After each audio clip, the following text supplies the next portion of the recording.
ಬಂಧುಗಳೇ ನಮಸ್ಕಾರ, ಹೇಗಿದ್ರೆ ನೀವೆಲ್ಲರೂ? ನಾನು ಸುಬ್ರಹ್ಮಣ್ಯ ಎಸ್ ಹಂಡಿಗೆ. ಬಂಧುಗಳೇ, ಕಾಂಗ್ರೆಸ್ನ ಒಳಗಿನ ಜಗಳ ಇದೀಗ ಬೀದಿಗೆ ಬಿದ್ದಿದೆ. ಹೈಕಮಾಂಡ್ ಈಗಲೂ ಎಚ್ಚೆತ್ತುಕೊಳ್ಳದೆ ಹೋದರೆ ಪರಿಸ್ಥಿತಿ ಇನ್ನಷ್ಟು ಬಿಗಡಾಯಿಸುವಂತ ಎಲ್ಲಾ ಲಕ್ಷಣಗಳು ಕೂಡ ಕಾಣಿಸ್ತಾ ಇದೆ. ಬಂಧುಗಳೇ, ನಿಮ್ಮೆಲ್ಲರಿಗೂ ಕೂಡ ಗೊತ್ತಿದೆ, ಸಿದ್ದರಾಮಯ್ಯ ಹಾಗೆ ಡಿಕೆ ಶಿವಕುಮಾರ್ ನಡುವೆ ಸಮರ ನಡೀತಾ ಇದೆ. ಅದು ಕೂಡ ಸಿಎಂ ಕುರ್ಚಿಗೋಸ್ಕರ.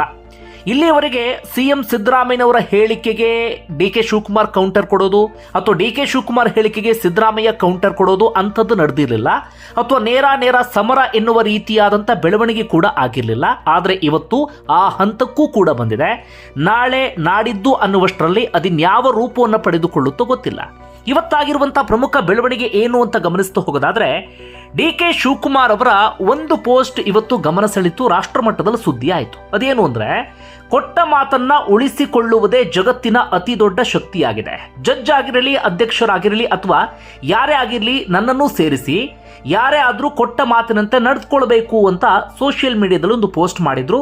ನಿನ್ನೆ ಕೆಪಿಸಿಸಿ ಕಚೇರಿಯಲ್ಲಿ ಇದೇ ರೀತಿಯಾದಂತಹ ಹೇಳಿಕೆಯನ್ನು ಕೂಡ ಡಿಕೆ ಶಿವಕುಮಾರ್ ಕೊಟ್ಟಿದ್ರು. ಅಂದ್ರೆ ಡಿಕೆ ಶಿವಕುಮಾರ್ ಇಲ್ಲಿಯವರೆಗೆ ನಮ್ಮ ನಡುವೆ ಏನೋ ಒಂದು ಒಪ್ಪಂದ ಆಗಿದೆ, ಮಾತುಕತೆ ಆಗಿದೆ, ಯಾರೋ ಮಾತು ಕೊಟ್ಟಿದ್ದಾರೆ ಅನ್ನೋದನ್ನ ಬಹಿರಂಗವಾಗಿ ಎಲ್ಲೂ ಕೂಡ ಹೇಳಿರಲಿಲ್ಲ, ಅಥವಾ ನಾನು ಸಿಎಂ ಆಗಬೇಕು ಅನ್ನೋದನ್ನ ಕ್ಲೈಮ್ ಮಾಡಿಕೊಂಡಿರಲಿಲ್ಲ, ಅಥವಾ ಸಿದ್ದರಾಮಯ್ಯನವರು ಕೊಟ್ಟ ಮಾತಿನ ಪ್ರಕಾರವಾಗಿ ಕುರ್ಚಿಯನ್ನು ಬಿಟ್ಕೊಡಬೇಕು ಎನ್ನುವಂಥ ಮಾತನ್ನ ಡಿ ಕೆ ಶಿವಕುಮಾರ್ ಎಲ್ಲೂ ಕೂಡ ಹೇಳ್ತಾ ಇರಲಿಲ್ಲ. ಬೇರೆ ಬೇರೆ ರೀತಿಯಲ್ಲಿ ಪರೋಕ್ಷವಾಗಿ ಹೇಳುವಂಥ ಪ್ರಯತ್ನವನ್ನು ಪಡ್ತಾ ಇದ್ರು. ಆದರೆ ಇವತ್ತು ಬಹಿರಂಗವಾಗಿ ನಾನು ಸಿಎಂ ಆಗಬೇಕು ಅನ್ನೋದನ್ನ ಕ್ಲೈಮ್ ಮಾಡಿದ್ರು, ಸಿದ್ದರಾಮಯ್ಯನವರು ಮಾತು ಕೊಟ್ಟಿದ್ರು ಅನ್ನೋದನ್ನು ಕೂಡ ಜನರಿಗೆ ತಿಳಿಸುವಂತ ಪ್ರಯತ್ನವನ್ನ ಡಿ ಕೆ ಶಿವಕುಮಾರ್ ಮಾಡಿದ್ರು. ಇದಾಯಿತು. ಅದಾದ ಬಳಿಕ ಮಾಧ್ಯಮದವರು ಕೇಳಿದ್ರು ಡಿ ಕೆ ಶಿವಕುಮಾರ್ ಅವರಿಗೆ, ಇಂಥದ್ದೊಂದು ಪೋಸ್ಟ್ ಮಾಡಿದ್ದೀರಲ್ಲ ಅಂತ. ಅದು ಯಾಕೋ ಏನೋ ಗೊತ್ತಿಲ್ಲ, ಡಿ ಕೆ ಶಿವಕುಮಾರ್ ದಿಢೀರ್ ಅಂತ ಉಲ್ಟಾ ಹೊಡೆದ್ಬಿಟ್ರು. ನಾನು ಹಂಗೆ ಹೇಳೇ ಇಲ್ಲ ಅಂದ್ರು. ಮಾಧ್ಯಮದವ್ರು ಕೇಳಿದ್ರು, ಹಾಗಾದ್ರೆ ಅದು ಫೇಕಾ ಅಂತ. ಅದು ಹೌದು, ಫೇಕ್ ಎನ್ನುವ ರೀತಿಯಲ್ಲಿ ಡಿ ಕೆ ಶಿವಕುಮಾರ್ ಸ್ಟೇಟ್ಮೆಂಟ್ ಅನ್ನ ಕೊಟ್ರು.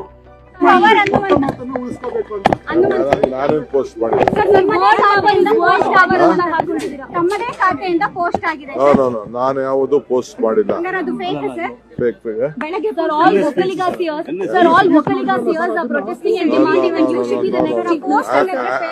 I have not posted anything. I have not posted anything.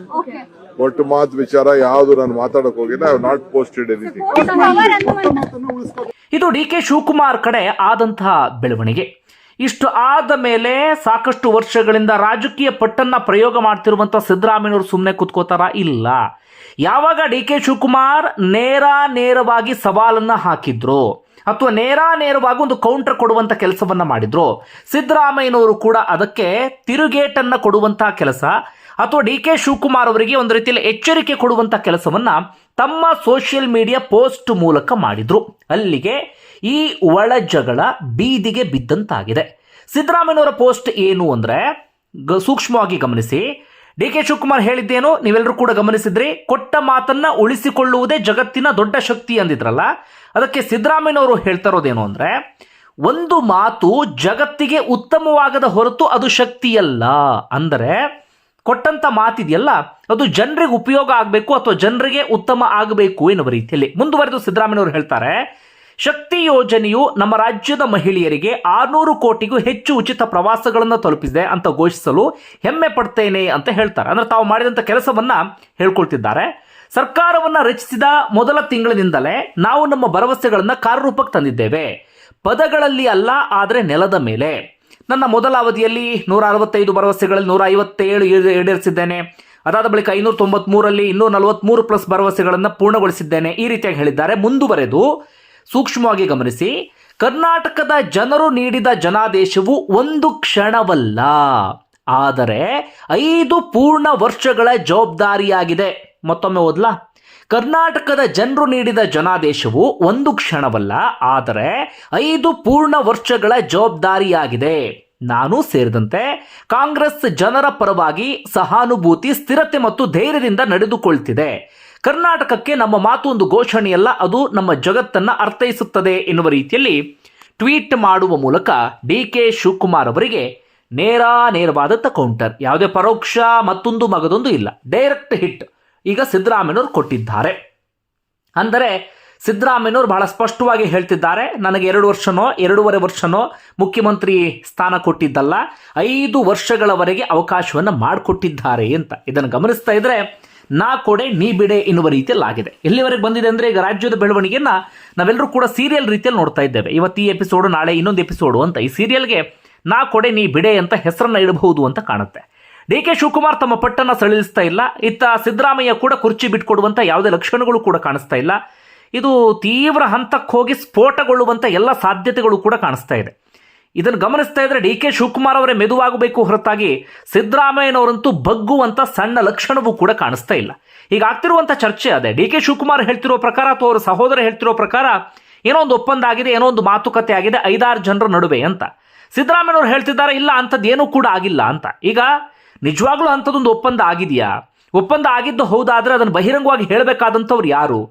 ಒಪ್ಪಂದ ಆದ ನಂತರವೂ ಕೂಡ ಹೈಕಮಾಂಡ್ ಯಾಕೆ ಸುಮ್ಮನೆ ಕುಳಿತಿದೆ? ಇಂಥ ಎಲ್ಲ ಪ್ರಶ್ನೆಗಳು ಕೂಡ ಈಗ ಬಹಳ ದೊಡ್ಡ ಮಟ್ಟಿಗೆ ಚರ್ಚೆ ಆಗ್ತಾ ಇದೆ. ಇದರ ಆಚೆಗೆ ಇದಕ್ಕೆ ಸಂಬಂಧಪಟ್ಟ ಆಗ್ತಿರುವ ಬೆಳವಣಿಗೆ ಗಮನಿಸ್ತಾ ಹೋಗೋದಾದ್ರೆ ಡಿ ಕೆ ಶಿವಕುಮಾರ್ ನಿಮ್ಮೆಲ್ಲರಿಗೂ ಕೂಡ ಗಮನಿಸಿದ್ರಿ, ಶಾಸಕರ ಬಲವನ್ನು ಸಂಗ್ರಹಿಸೋಕೆ ಪ್ರಯತ್ನವನ್ನು ಪಟ್ಟರು. ಸಿದ್ದರಾಮಯ್ಯನವರ ಆಪ್ತ ನಾಯಕರನ್ನ ಭೇಟಿಯಾದರು. ಜಮೀರ್ ಅಹಮದ್, ಸತೀಶ್ ಜಾರಕಿಹೊಳಿ, KJ ಜಾರ್ಜ್ ಇವರನ್ನ ಭೇಟಿಯಾಗಿ ಅವರನ್ನ ವಿಶ್ವಾಸಕ್ಕೆ ತೆಗೆದುಕೊಳ್ಳುವಂಥ ಪ್ರಯತ್ನವನ್ನು ಪಟ್ಟರು. ಅದಾದ ಬಳಿಕ ದೇವರ ಪೂಜೆ ಮತ್ತೊಂದು ಮಗದೊಂದು ಅಂತ ಮಾಡ್ತಾ ಇದ್ದಾರೆ. ಇನ್ನೊಂದು ಕಡೆಯಿಂದ ಹೋದ ಬಂದ ವೇದಿಕೆಗಳಲ್ಲಿ ಈ ರೀತಿಯಾದಂಥ ಹೇಳಿಕೆಯನ್ನು ಕೊಡ್ತಿದ್ದಾರೆ. ಈಗ ದಿಢೀರ್ ಅಂತೇಳಿ ಮುಂಬೈಗೆ ಹೊರಟಿದ್ದಾರೆ. ಯಾಕೆ ಅಂತ ಯಾರಿಗೂ ಕೂಡ ಗೊತ್ತಿಲ್ಲ. ಮುಂಬೈನಲ್ಲಿ ಇನ್ಯಾವ ಪಟ್ಟನ್ನು ಪ್ರದರ್ಶನ ಮಾಡೋದಕ್ಕೆ ಡಿ ಕೆ ಶಿವಕುಮಾರ್ ಹೊರಟಿದ್ದಾರೋ ಗೊತ್ತಿಲ್ಲ. ಒಟ್ಟಾರೆಯಾಗಿ ಇದು ಡಿ ಕೆ ಶಿವಕುಮಾರ್ ಕಡೆಯಿಂದ ಆಗ್ತಿರುವಂಥ ಬೆಳವಣಿಗೆ.